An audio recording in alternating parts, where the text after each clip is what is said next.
ada desas-desus dan isu yang mengatakan bahwa peristiwa Malari sebetulnya dipicu oleh para jenderal sekitar Soeharto yang ingin mengadakan kudeta. Betulkah? Mari kita ikuti uraian berikut ini. Bismillahirrahmanirrahim. Peristiwa Malari tahun 1974, yaitu 51 tahun yang lalu, berada di sebuah mes, sebuah perusahaan di Jalan Gunung Sahari. Dan waktu itu Eko Papa hari Selasa itu berdua dengan seorang rekan menuju ke Glodok sekitar pukul 8 pagi hari dengan naik kendaraan umum yang namanya Oplet. Ini jurusannya adalah Jatinegara Kota Jatinegara, dan Oplet ini oplet tua yang kita bisa lihat di film Dul Anak Betawi. Dan Oplet tua ini merupakan kendaraan umum yang vital dan jalurnya melewati Gunung Sahari tempat mes kita berada, dan naik pukul 8 dan kira-kira menjelang 9:30 sampai di Glodok. Nah, Glodok adalah tempat elektronik dan kita sebagai anak muda yang masih bujangan waktu itu utak-utik sound system di kamar. Jadi rencana mau beli amplifier. Perjalanan normal, kendaraan normal semuanya dari pukul 8 sampai jam 9, jelang 9:30 kira-kira. Tiba di Glodok, tampak beberapa toko baru buka ya. Biasanya mereka buka pukul 10, jadi sebagian udah ada buka. Jadi kita masih belum terlalu beraktivitas, jadi hanya lihat-lihat saja. Namun tidak berapa lama gerakannya terjadi gerakan berbalik. Toko-toko yang tadinya sebagian mungkin sekitar 50% mulai buka, langsung buru-buru ditutup, bergegas mereka nutupnya, beramai-ramai nutupnya. Jadi saya tidak paham apa yang terjadi, namun melihat kejadian tersebut cukup heran, tercengang, ya, hanya menonton saja. Betul, setelah itu betul-betul ditutup dan tertutup rapi akhirnya. Ada apa?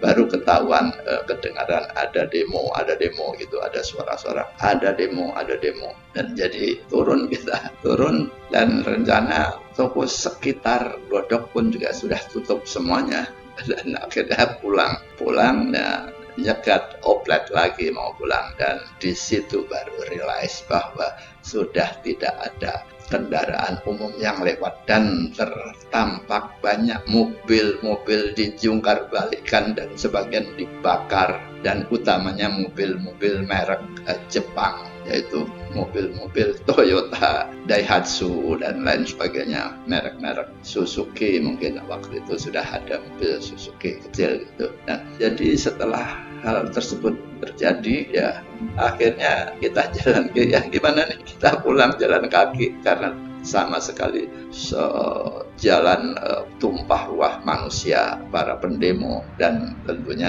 pendemo dan penjara. Jadi beberapa toko sempat tampak dijarah dan beberapa toko dibakar. Nah, itulah situasi. Akhirnya berjalan kaki dari Glodok menuju Gunung Sahari cukup lama, hampir 3 jam lebih, sampai kelaparan di jalan dan cari makan pun susah. Tapi intinya selamat, kita tidak ikut berdemo, tidak ikut menjarah. Akhirnya menjelang sore baru tiba di mes kembali. Itulah suasana pandangan mata kerusuhan yang saya lihat sendiri. Nah, latar belakang dari Malari sebetulnya dimulai dengan kedatangan Perdana Menteri Jepang Kanaka yang mendarat di Halim kemarin hari tanggal 14. Memang terjadi desas-desus akan ada demo, jadi mahasiswa mencegat menghadang Perdana Menteri Jepang ini karena mau protes atas investasi Jepang yang cukup signifikan, dan sehingga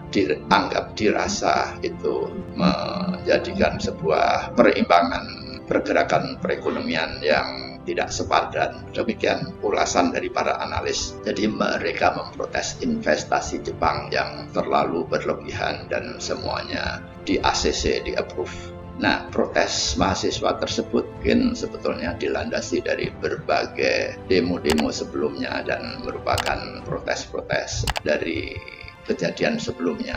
Jadi setelah Perdana Menteri datang dan pertemuan dengan Presiden Soeharto pun berlangsung, ya, jadi tetapi terjadi kerusuhan di seluruh kota Jakarta, kebakaran dan memporak-porandakan perekonomian tentunya. Bangunan-bangunan banyak yang dibakar dan bangunan banyak di sejarah. Pasar Senen pun dibakar. Pasar Senen yang demikian besar dibakar habis. Jadi demikian itu adalah situasinya. Dan memang setelah kejadian itu dilaporkan ada 11 atau 13 orang meninggal dan ratusan orang luka-luka. Dan sebagai kelanjutan dari investigasi, di situ ada waktu itu Hariman Siregar sebagai mahasiswa yang mungkin yang menggerakkan itu, dan Syahrir ditahan dan diadili dan sempat dipenjara mungkin ya. Di dalam pemerintahan sendiri mulai dipicu adanya isu-isu rencana kudeta oleh para jenderal di sekitar Presiden Soeharto. Tapi isu-isu itu tidak pernah dibuka secara terbuka dan secara gamblang ke masyarakat. Yang terjadi adalah Jenderal Sumitro diberhentikan. Dia sebagai Pangkopkamtib, Panglima Keamanan kira-kira begitu, diberhentikan dan dianggap tidak bisa mengendalikan. Namun isu-isunya justru kerusuhan itu memang digerakkan oleh kelompok jenderal yang tidak puas dengan pemerintahannya dari Pak Harto. Nah, pergolakan politik di atas yang memicu dengan hingga ke masyarakat luas, dan memang perekonomian waktu itu demikian mencekam, harga-harga melambung dan mencari pekerjaan sulit. Kejadian tersebut memang merupakan peristiwa kelam yang ada di Indonesia ya.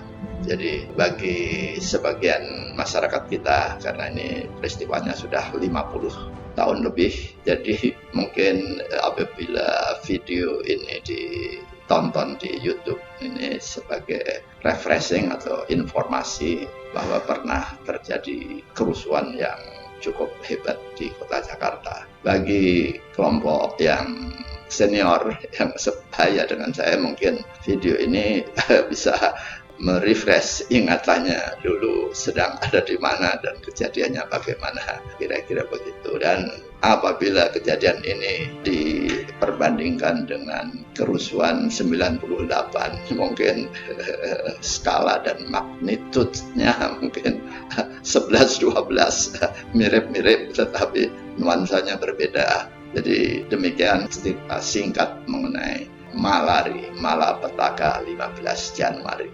Dan ini sebagai hal yang sangat tidak diharapkan terulang, tapi kita semuanya memahami ini pernah terjadi. Sekian, terima kasih.